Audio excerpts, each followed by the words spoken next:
তো গাইস আপনাদের সব সমস্যার সমাধান করতে আমরা কিন্তু চলে আসছি দারাজ থেকে। আপনারা কিন্তু অনেকেই অর্ডার করতে পারেন না, আপনাদের কিন্তু আজকে A to Z দেখাবো একদম শুরু থেকে শেষ পর্যন্ত, কীভাবে অ্যাকাউন্ট করবেন, কীভাবে অর্ডার করবেন, কীভাবে কম টাকায় প্রোডাক্ট কিনবেন। তো সবার ফার্স্টে আমাদের প্লে স্টোরে যে দারাজ অ্যাপসটা ডাউনলোড করে নেবেন। আমাদের যেহেতু ডাউনলোড করা আমরা কিন্তু ওপেন করে নিচ্ছি এবং আমরা কিন্তু আমাদের ইংলিশ বাংলা আমরা যেটাই দেখতে চাই সেটাই পারবো। তো আমরা কিন্তু ইংলিশ সিলেক্ট করে দিছি এবং নিচে এসে স্কিপ করে দেবো। তো স্কিপ করার পরে কিন্তু আমরা নিচে চলে আসবো এবং দেখবেন অ্যাকাউন্ট লেখা নামের একটা অপশন। তো নিচে যদি আসেন, তো আমাদের একটু নেট প্রবলেম, লোডিং নিচ্ছে। তো এই যে অ্যাকাউন্ট লেখা, তো আমি আপনাদের সামনে থেকে দেখাই অ্যাকাউন্ট লেখা। তো আপনারা কিন্তু এই অ্যাকাউন্টে ক্লিক করে দিবেন এবং অ্যাকাউন্টে তো আপনারা কিন্তু অ্যাকাউন্টে ক্লিক করে দিলে উপরে দেখতে পারবেন log in and sign up, একদম উপরে দেখেন।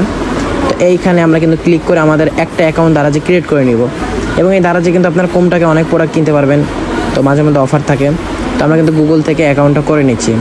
চলুন গাইস, অ্যাকাউন্টটা ক্রিয়েট হয়ে গেছে আমাদের এবং